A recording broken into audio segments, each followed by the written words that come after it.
Let's get it cracking, YouTube. What's good, world? It's your boy Mastermind, man, and this is another weekday drop. This is the May 2022 weekday drop. Listen, man, it's a lot popping off in gaming and technology, man. And before we jump right into the show, I got a good one for y'all today. But before we jump right into it, be sure to follow your boy Master23Mind and the gaming podcast. If you're here on YouTube, you see it right here in the background.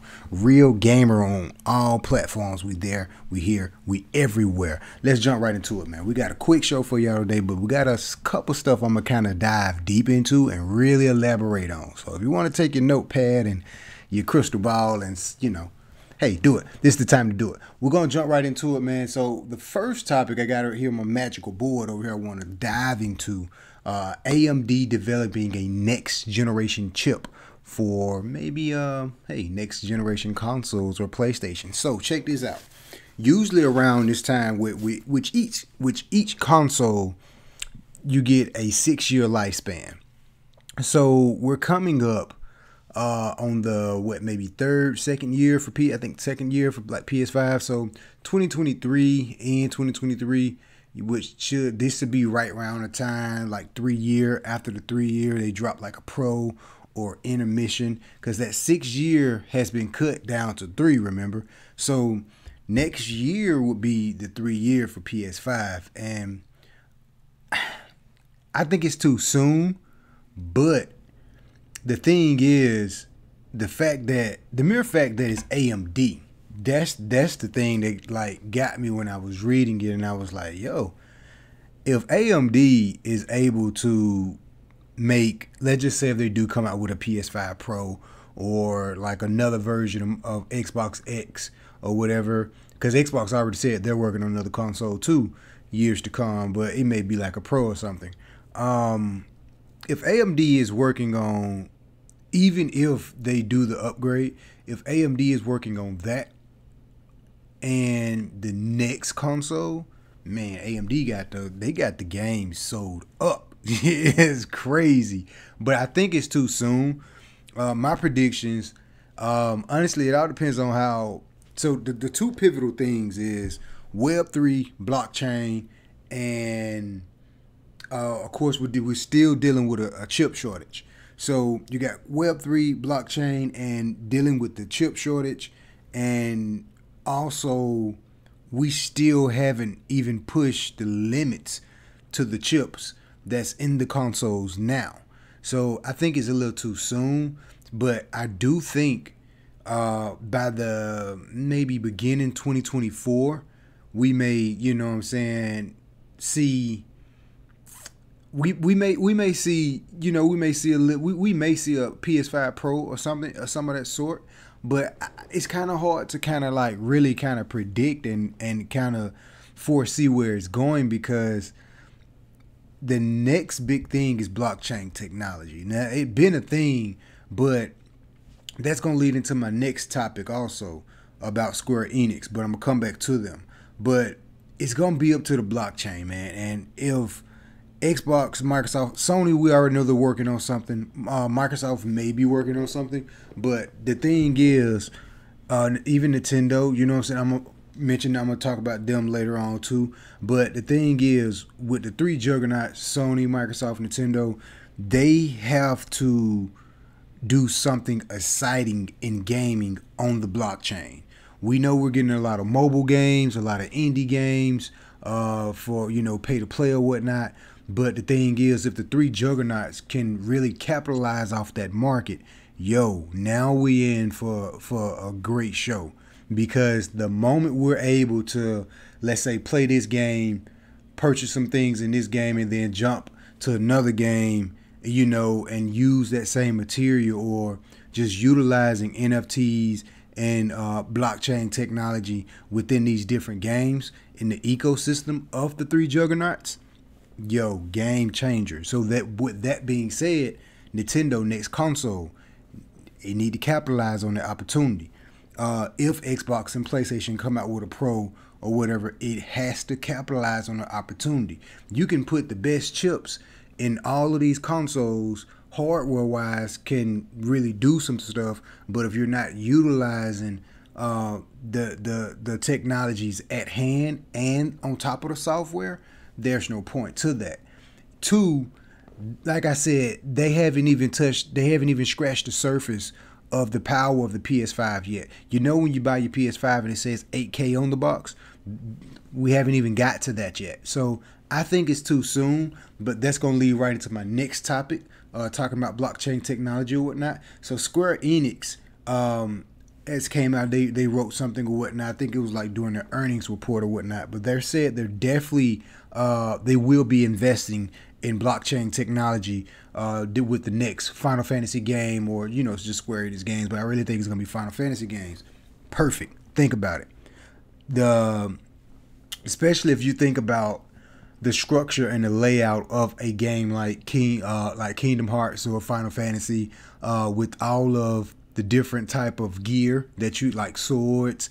Imagine if, you know, boom, here's a play right here. Imagine if we're able to like really customize the gear our characters in a Final Fantasy game, you know, get to use or whatnot. Perfect opportunity for wearables or for different things moving on a blockchain they can really implement in this game and really take the game to the next level. Sims is another game that need to, you know, kind of capitalize on the opportunity also. We spoke about Sims on the last episode. Be sure to check out the last episode of the podcast. But we know for a fact Square Enix is definitely invested in the blockchain technology. So that's a great thing. And I see so many opportunities where a lot of these games, especially game developers that has the funding behind them, yo, just hop on one of these chains like Solana or whatnot, you know what I'm saying, and really make it happen. But, you know, it's an interesting thing to kind of see because it's a crypto industry, and right now we're in the middle of a crypto crash, you know what I'm saying? So it's a crypto particular industry, and with gaming being forefront of a lot of this stuff and the play to earn, yo, this is finna change everything. You hear me? Everything. Web3 is gonna change everything, man. And the foresight that I see with this whole Web3 and blockchain technology is like beyond what I can really explain to you all right now. And to see gaming on the aspect to where it's gonna be beyond to where like, yo, they gonna go hand in hand together. You know what I'm saying? So I feel like games like since Square Enix came out and said that, that's gonna be perfect, yo. That's gonna be perfect. Moving on, I'm gonna speak about Nintendo for a quick second because I'm still want to touch on to a little bit about the blockchain. Saudi Arabia has bought up a huge stock of Nintendo. These guys got money. Maybe they can, you know, hit Nintendo up on the line, or Nintendo can call these guys up. Yo, y'all got money. We need funding for our next Nintendo console. You think these guys wouldn't fund it? I'm a Saudi Arabia. Let's say if I'm a Saudi Arabia prince, and let's say I'm sitting on $100 billion. Nintendo presidents and these guys hit me up and say, "Yo, we see that you own a large part of our shares or whatnot, and you know, we know you have the capital for it. We would like for you to invest in our new Nintendo console. This is what it's gonna do. Bada bing, bada boom. You know, the technology in it. We're gonna focus on blockchain. This, that. You mean to tell me I wouldn't do it? Yeah, of course, man. So when I seen that, my mind went to the business action. Like, yo, this is a perfect play for Nintendo for some funding for a new Nintendo console. Now, for a new Nintendo console to really do numbers, it's going to have some innovational technology. What's more innovative than creating a first console to really fully operate on the blockchain network? But here's the drawback. Nintendo they don't even have a good network structure down, a good foundational network structure down in place like Microsoft and Sony with their Xbox and PlayStation. They have perfect foundation for its network. I wouldn't say perfect, but they have a good foundation of a network situation. Nintendo don't. But hey, just move over to go to another chain. You know what I'm saying? Solana, Avalanche, go to one of these chains. But the question is, can the scalability of these chains really handle the three juggernauts? So that's why I said it's kind of hard to predict, the whole blockchain technology and the gaming, because if these chains are not yet scalable enough to really handle a large scale between these three juggernauts, they're like the ecosystem that these three will bring to the table. Can these chains handle that? You know what I'm saying? That's another question and a whole nother story of a podcast. But that's the big elephant in the room. But going back to my Nintendo story, I really think these Saudi Arabia investors or whatever, whoever bought up a large amount of these shares in Nintendo, can really either help out Nintendo for funding, or I don't even want to say the other end, because no, they're not going to buy them out or anything like that. But I really do think that when you see market moves like that, they can come in and help out with funding. And times like this, not saying Nintendo kind of need it, but Nintendo need a Hail Mary right now. Honestly, let's be real.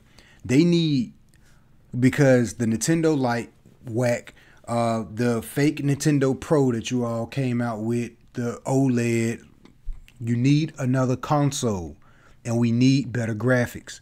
We know you're going to focus on accessories, and we know you got the catalog of games and everything, but you have to give us a new console that has new innovation technology, better graphics. We need and deserve more as gamers. And this is a pivotal moment to where Nintendo can either capitalize on these opportunities in the blockchain or miss it up and kind of end up getting bought out or dying like Sega and Nintendo and Microsoft just kind of eat over them like crows. That's my whole thing. But I got hope for Nintendo, man. I'm a love game for lover. Got the Nintendo hat, got the Sony shirt, you dig? So I'm a game lover, and I got hope for Nintendo. But I don't know, man. I don't know. Moving on to my next subject, man. June the 13th. Listen, man, that is the PlayStation Plus new thing that's like spectacular. The whole PlayStation Spartacus code thing. So look, we got game catalogs, classics, game trailers, and pretty much more. That's pretty much all I got on the board. But the cool thing about this is, so we're dealing with three different tiers, and for the mere fact that we'll be able to, the backwards capability catalog is going to be available. You know what I'm saying? Shout out to Hip Hop Gamer. Of course, he spoke about a lot of this stuff years before. You know what I'm saying? I spoke about a lot of this on the podcast, mentioning that. But, for the mere fact that we'll be able to play PS2 games, PS3 games, PS1, even PSP games, digital, on the PS5, PS4, whatever, you know what I'm saying? It's going to be really, really cool. And I'm excited to see how it's going to go. Like I told y'all before, I kind of already gave my thoughts on it. When it first dropped, I feel like it's going to be, it's going to run into a couple situations, a little laggy or whatnot. Same thing how Xbox Game Pass did. When it first came out, it wasn't perfect, But I do think it's going to be successful. And I would say give it probably end of this year or beginning of next year. I probably, you know what I'm saying? Yeah, go ahead. Go ahead. I mean, it'll probably be really good June 13th, but I guarantee you, I just feel like if they don't roll it, like, I'm just thinking of an example in my head.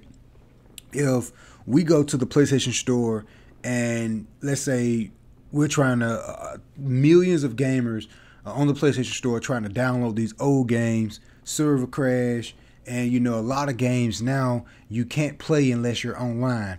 That's another issue I got a question about. I'm hoping that don't be an issue. What about the trophies? Are we going to be able to, unlock trophies or whatnot, playing these classic games? Will the trophy system or whatnot be set up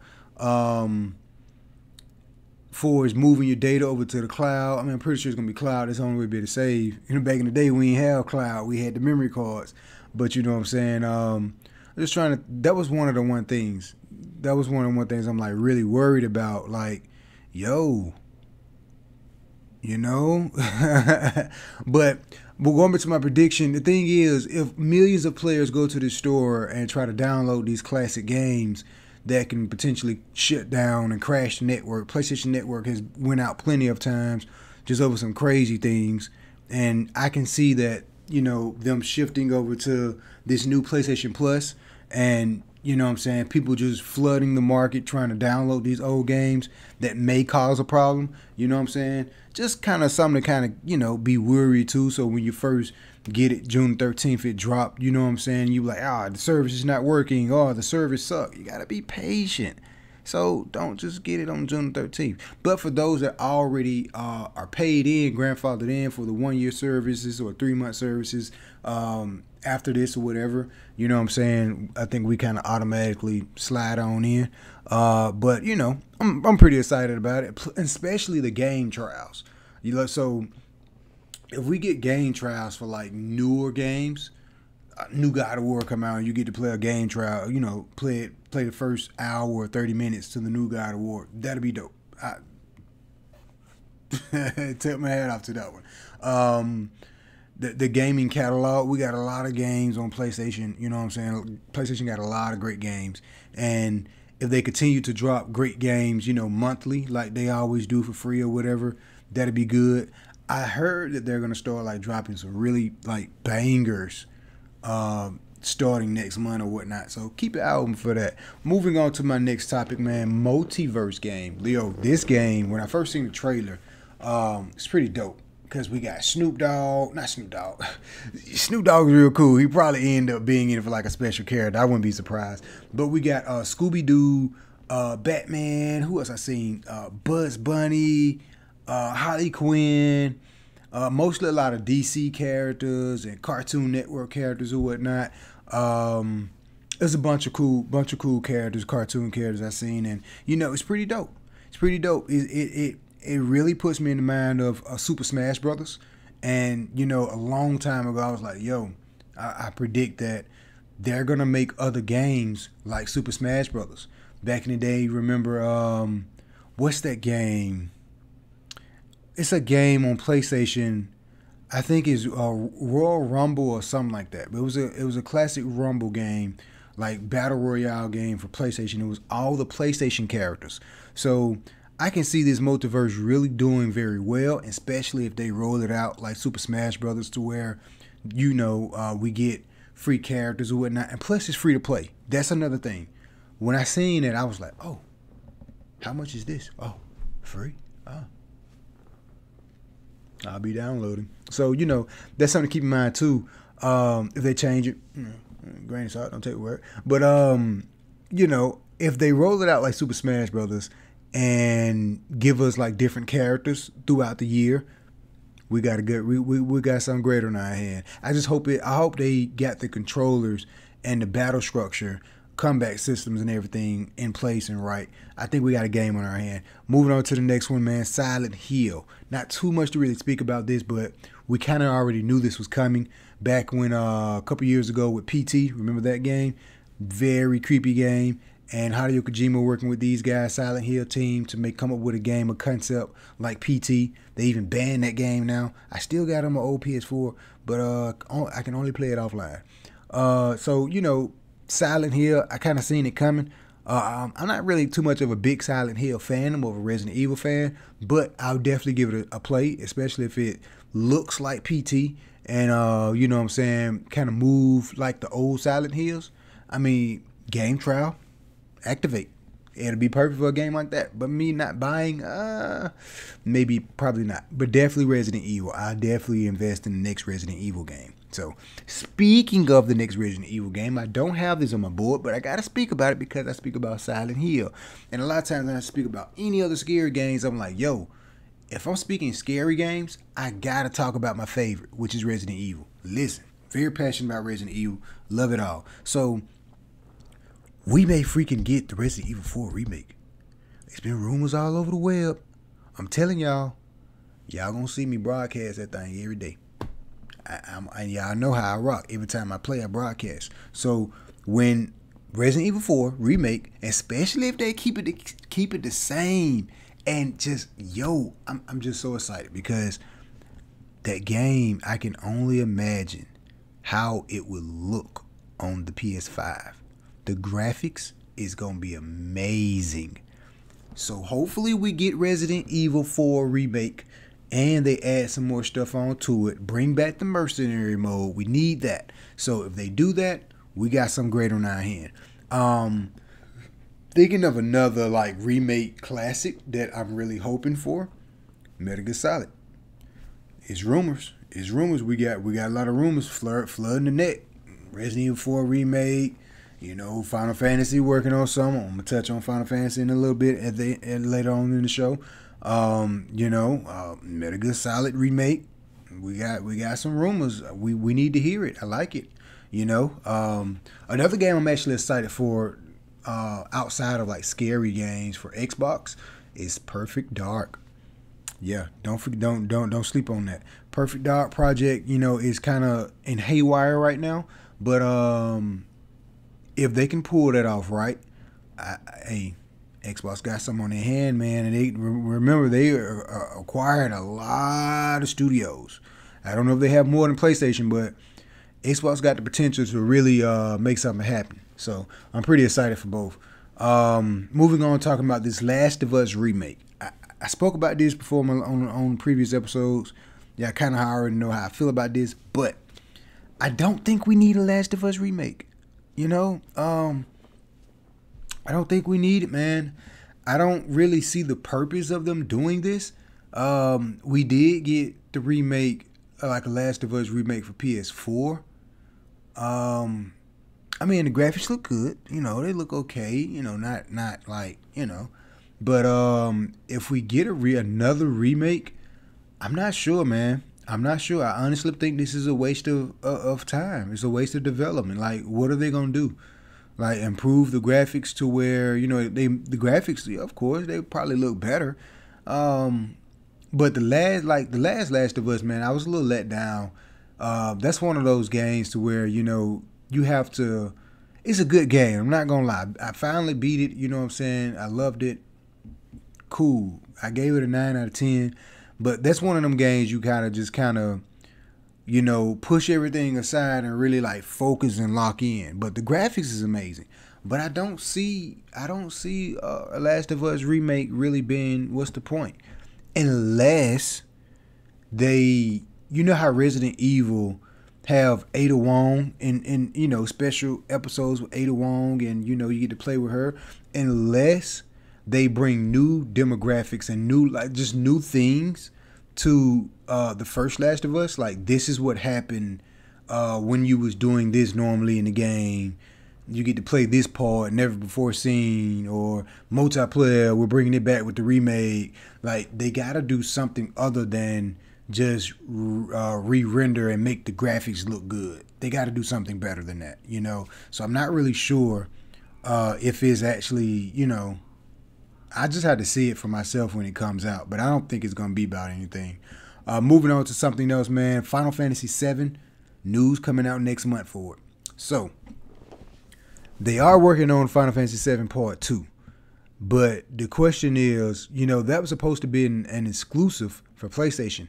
And I don't think it's going to be an exclusive anymore coming up real soon, because I think it was only like an exclusive for a limited time for PlayStation. It may go to PC. Now, that's fine because PC is going to have better graphics, but I just really wanted PlayStation to lock that in and keep that as an exclusive. And because I just hope they acquire Square Enix. I'm just being honest. I hope they acquire Square Enix. And if they're able to acquire Square Enix, then, the next Final Fantasies is going to be exclusive to PlayStation. You know what I'm saying? I just don't want Xbox to acquire Square Enix, man. And I feel like when they release Final Fantasy VII Part 2, you know what I'm saying, they'll probably drop it exclusive for PlayStation and then drop Part 1 for Xbox and PC. Or they'll drop Part 2 for all consoles and then release 1 for all consoles, make it available for everyone. I just don't want, but I feel like if they do that, as soon as they let this game go to PC or Xbox, Xbox may really slick around and buy them, man.